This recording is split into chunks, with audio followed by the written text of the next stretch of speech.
दिमागी गुलामी बाय राहुल सांकृत्यायन। जिस जाति की सभ्यता जितनी पुरानी होती है उसकी मानसिक दास्ता के बंधन भी उतने ही अधिक होते हैं। भारत की सभ्यता पुरानी है, इसमें तो शक ही नहीं, और इसलिए इसके आगे बढ़ने के रास्ते में रुकावटें भी अधिक है। मानसिक दास्ता प्रगति में सबसे अधिक बाधक होती है। हमारे कष्ट, हमारी आर्थिक, सामाजिक, राजनीतिक समस्याएं इतनी अधिक और इतनी जटिल है कि हम तब तक उनका कोई हल सोच नहीं सकते जब तक कि हम साफ साफ और स्वतंत्रता पूर्वक इन पर सोचने का प्रयत्न ना करें। वर्तमान शताब्दी के आरंभ में भारत में राष्ट्रीयता की बाढ़ सी आ गई। कम से कम तरुण शिक्षकों में यह राष्ट्रीयता बहुत अंशों में सलागे रहने पर भी कितने ही अंशों में अंधी राष्ट्रीयता थी। झूठ सच जिस तरीके से भी हो, अपने देश के इतिहास को सबसे अधिक निर्दोष और गौरवशाली सिद्ध करने अर्थात अपने ऋषि मुनियों, लेखकों और विचारकों, राजा और राज संस्थाओं में 20वीं शताब्दी की बड़ी से बड़ी राजनीतिक महत्व की चीज़ों को देखना हमारी इस राष्ट्रीयता का एक अंग था। अपने भारत को, प्राचीन भारत और उसके निवासियों को हमेशा से दुनिया के सभी राष्ट्रों से ऊपर साबित करने की दुर्भावना से प्रेरित हो हम जो कुछ भी अनाप शनाप ऐतिहासिक खोज के नाम पर लिखे, उसको यदि पाश्चात्य विद्वान न माने तो झट से फतवा पास कर देना कि सभी पश्चिमी ऐतिहासिक अंग्रेजी और फारसी, जर्मन और इटालियन, अमेरिकन और रूसी, डच और जैकोस्लाव सभी बेईमान हैं। सभी षड्यंत्र करके हमारे देश के इतिहास के बारे में झूठी झूठी बातें लिखते हैं। वे हमारे पूजनीय वेद को 3.5 और 4,000 वर्षों से अधिक पुराना नहीं होने देते, हालांकि वे 192 वर्ष पहले बने थे। इन भले मानसों के ख्याल में आता है कि अगर किसी तरह से हम अपनी सभ्यता, अपनी पुस्तकों और अपने ऋषि मुनियों को दुनिया में सबसे पुराना साबित कर दे तो हमारा काम बन गया। शायद दुनिया हमारे अधिकारों की प्राचीनता को देखकर बिना झगड़ा झंझट के ही हमें आज़ाद हो जाने दे, अन्यथा हमारे तरुण अपनी नसों में उस प्राचीन सभ्यता के निर्माताओं का रक्त होने के अभिमान में मतवाले हो जाए और फिर अपने राष्ट्र की उन्नति के लिए बड़ी से बड़ी कुर्बानी भी उनके बाएं हाथ का खेल बन जाए। और तब हमारे देश को आज़ाद हो जाने में कितने दिन लगेंगे। आज हमारे हाथ में चाहे अगण्य अस्त्र ना हो, नई नई तोपें और मशीन गन ना हो, समुद्र के नीचे और हवा के ऊपर से प्रलय का तूफान मचाने वाली पनडुब्बियां और जहाज ना हो, लेकिन यदि हम राजा भोज के काट के उड़ने वाले घोड़े और शुक्र नीति में बारूद साबित कर दे तो हमारी 5 उंगलियां घी में। इस बेवकूफ़ी का भी कहीं ठिकाना है कि बाप दादों की झूठ मूठ के ऐश्वर्य से हम फूले न समाए और हमारा आधा जोश उसी की प्रशंसा में खर्च हो जाए। अपने प्राचीन काल के गौरव के कारण हम अपने भूत के सनहे में कड़ाई के साथ बन जाते हैं और इससे हमें उत्तेजना मिलती है कि अपने पूर्वजों की धार्मिक बातों को आँख मूंद कर मानने के लिए तैयार हो जाए।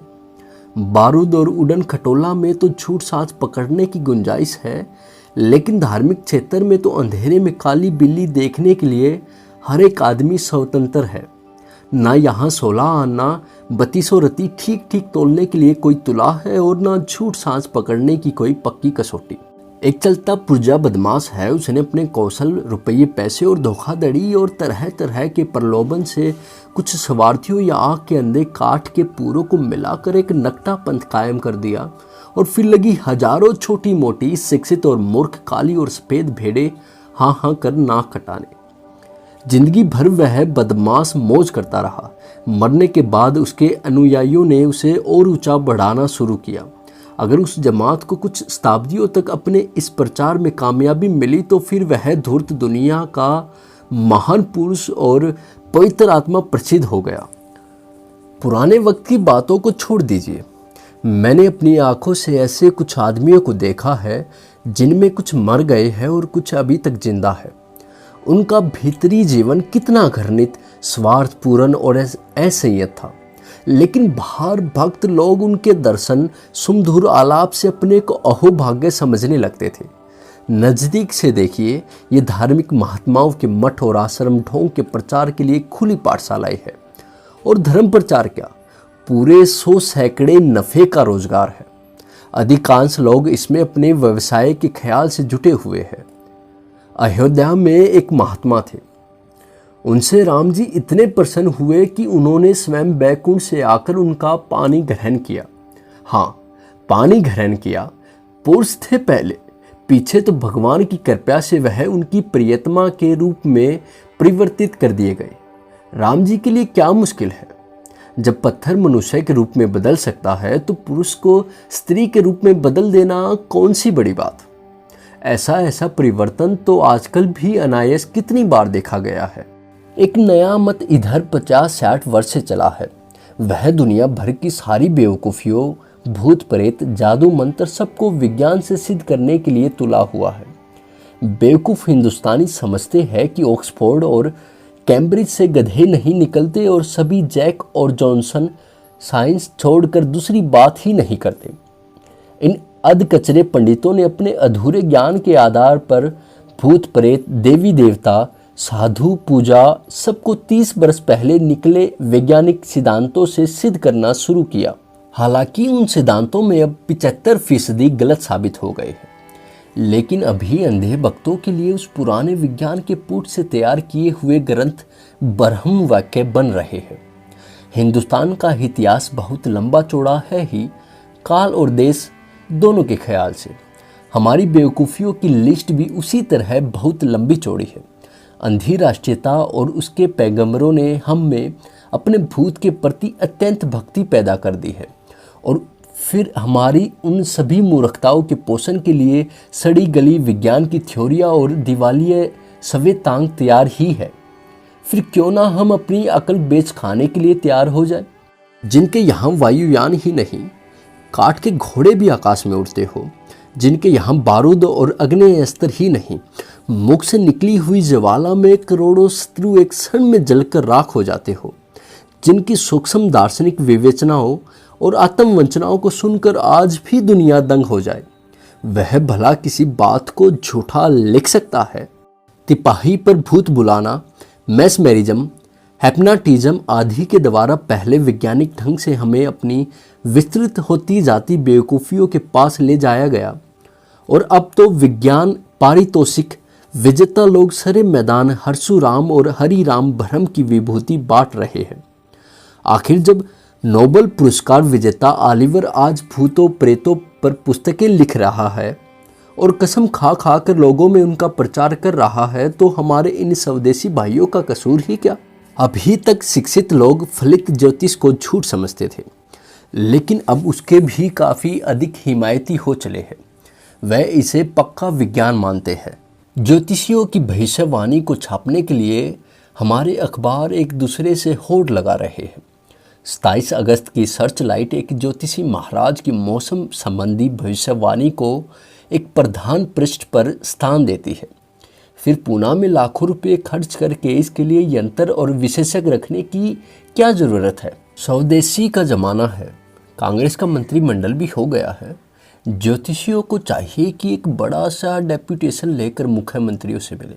उनको विश्वास रखना चाहिए कि कांग्रेस के 6 प्रांतों में से ऐसे मंत्री बहुत कम ही होंगे जिनका ज्योतिष में विश्वास न होगा। ज्योतिषी लोग देश सेवा के ख्याल से अपना वेतन कम करने को तैयार तो होंगे ही। फिर क्या ज़रूरत है कि स्वदेशी साधन के रहते ऋतु भविष्य कथन के यंत्र, भूकंप के सिस्मोग्राफ आदि का बखेड़ा और उस पर हजार 1500 रुपये महीना लेने वाले विशेषज्ञों को रखा जाए। ज्योतिषी लोग अपने काम को बड़ी सफलता के साथ कर सकते हैं। उन्हें ना यंत्रों की आवश्यकता है और ना बाहर से सूचनाओं के मांगने की। एक स्थान पर बैठे बैठे ही वे सभी बातें बतला दिया करेंगे। फिर तारीफ यह है कि एक ही आदमी अतिवृष्टि और अनावृष्टि को भी बतला देगा और भूकंप को भी। स्वराज्य की किस्त आने जाने में अगर कुछ देर होगी तो उसे भी नेताओं के जन्म पत्री देखकर बतला देगा। अभी इसी साल एक महाराज बादशाह की गद्दी देखने विलायत जाना चाहते थे। दुष्ट ग्रहों की उन्हें बड़ी फिक्र थी और उनसे भी अधिक फिक्र थी उनकी माँ की। एक ज्योतिषी जी ने आकर मेष मिथुन गिनकर महाराज को भी संतुष्ट कर दिया कि कोई ग्रह खिलाफ नहीं है, और माँ को भी खम ठोक कर कह दिया कि महाराज को कोई अनिष्ट नहीं है। सब लोग प्रसन्न हो गए। ज्योतिषी जी को 5,000 रुपये मिले। भला इतना सस्ता जिंदगी का बीमा कहीं हो सकता है? ऐसा होने पर एक और फायदा होगा। हर एक प्रांतीय सरकार में एक सरकारी ज्योतिषी और 10-5 सहायक ज्योतिषी होने पर मंत्रियों और पदाधिकारियों को भी ज्योतिषियों के पीछे गली गली की खाक न छाननी पड़ेगी। अपनी बीवी और छोटे मोटे बबुआ बबुनी सबका वर्ष फल साल का साल पहुंचता रहेगा। स्वदेशी व्यवसाय को जरूर आपको प्रोत्साहन देना चाहिए, और इससे बढ़कर शुद्ध स्वदेशी व्यवसाय और क्या हो सकता है, जिसके दिल, दिमाग, शरीर और परिश्रम सभी चीजें 16 आने स्वदेशी है। हम लोगों के मिथ्या विश्वास क्या एक दो है कि जिन्हें एक छोटे से लेख में लिखा जा सके? हमारे यहाँ तो इसके मिसिल के मिसिल और फाइल की फाइल तैयार है। और तारीफ यह है कि इन बेवकूफ़ियों के भारी भरकम बोझ को सिर पर लादे हुए हमारे नेता लोग समुद्र पार कर जाना चाहते हैं। उन्हें पूरा विश्वास है कि बैकुंठ के भगवान, आकाश के 9 ग्रह और पृथ्वी के ज्योतिषी और ओझा सयाने उनकी यात्रा में जरूर कुछ हाथ बटाएंगे। हमारी जाति पाति की व्यवस्था को ही ले लीजिए। वह हमारे ऋषि मुनियों के उन बड़े आविष्कारों में है जिन पर हमें बड़ा अभिमान है। राष्ट्रीय भावना की जागृति के साथ साथ यद्यपि कुछ इने गिने लोग जाति पाति के खिलाफ बोलने लगे, लेकिन अब भी हमारे उच्च कोटि के नेताओं का अधिकांश भाग अपने ऋषियों की इस अद्भुत विशेषता की कदर करने को तैयार है। नेताओं ने देख लिया कि यह जाति पाति आपस के फूट भेदभाव के बढ़ाने का एक सबसे बड़ा कारण बन रहा है। कुछ साल पहले तो भीतर भीतर जातीय संगठन भी इन्होंने कर रखा था, और अब भी बहुतों को उसे छोड़ने में मोह लगता है। मैं अन्य नेताओं की बात नहीं कहता, मैं खास कांग्रेस के नेताओं की बात कहता हूँ। उन बेचारों को इसी कोशिश में मरना पड़ रहा है कि कैसे राष्ट्रीयता और जाति पाति दोनों साथ दाहिने बाएं कंधे पर वहन किए जा सकते हैं। उनमें से कुछ ने तो जरूर समझ लिया होगा कि यह असंभव है। शुद्ध राष्ट्रीयता तब तक आ ही नहीं सकती जब तक आप जाति पाति तोड़ने पर तैयार ना हो। अगर आप जाति पाति तोड़े हुए नहीं हैं तो आपका वास्तविक संसार आपकी जाति के भीतर है। बाहर वालों के साथ तो सिर्फ काम चलाऊ समझौता है। जब आप किसी पद पर पहुंचेंगे तो ईमानदारी रहने पर आपकी राय को प्रभावित करने में सफलता सबसे अधिक आपके जाति भाइयों की होगी। नौकरी चाकरी दिलाने, कमेटी सब कमेटी में भेजने और सिफारिशी चिट्ठी लिखने में मजबूरन आपको अपनी जाति का ख्याल करना होगा। आदमी के दिल में हजारों कोठरियां जरूर है, लेकिन वहां ऐसी फर्क कोठरियां नहीं है जिनमें एक में तो जाति पाति का भाव पड़ा रहे और दूसरे में उससे अछूती राष्ट्रीयता बनी रहे। जैसे किसानों के आंदोलन में आने वाले समझदार आदमियों को पहले ही से तैयार होकर आना चाहिए कि उन्हें साम्यवाद में पैर रखना है, वैसे ही राष्ट्रीयता के पथ पर पैर रखने वालों को भी समझना चाहिए कि उन्हें जाति पाति की दीवारों को तोड़ गिराना होगा। यदि कोई आदमी राष्ट्रीय नेता रहना चाहता है और साथ ही अपने जाति भाइयों की घनिष्ठता को कायम रखना चाहता है, तो या तो वह ईमानदार नहीं रहेगा या उसे असफल होकर रहना पड़ेगा। अपनी जाति के साथ घनिष्ठता रखकर कैसे दूसरी जाति का विश्वास पात्र कोई हो सकता है? मंत्रियों को तो खास तौर से सावधान रहना पड़ेगा, क्योंकि जाति भाइयों की घनिष्ठता उन्हें आसानी से बदनाम कर सकती है। मेरी समझ में प्रांत के लिए, राष्ट्र के लिए, कांग्रेस के लिए और व्यक्तिगत तौर से नेताओं के लिए अच्छा यही है कि हर एक प्रधान नेता तुरंत से तुरंत अपने लड़के लड़कियों, भतीजे भतीजियों अथवा भांजा भांजियों या नाती नतीनियों में से कम एक की शादी जाति पाति तोड़कर दिखला दे, जैसा कि महात्मा गांधी जी तथा राजगोपालाचार्य ने करके दिखाया। आंख मूंद कर हमें समय की प्रतीक्षा नहीं करनी चाहिए। हमें अपनी मानसिक दास्ता की बेड़ी की एक एक कड़ी को बेदर्दी के साथ तोड़कर फेंकने के लिए तैयार होना चाहिए। भारी क्रांति से कहीं ज़्यादा ज़रूरत मानसिक क्रांति की है। हमें दाहिने बाएं, आगे पीछे दोनों हाथ नंगी तलवार नचाते हुए अपनी सभी रूढ़ियों को काट कर आगे बढ़ना चाहिए। क्रांति प्रचंड आग है, वह गांव के एक झोपड़े को जलाकर चली नहीं जाएगी, वह उसके कच्चे पक्के सभी घरों को जलाकर खाक कर देगी और हमें नए सिरे से नए महल बनाने के लिए नींव ढालनी पड़ेगी।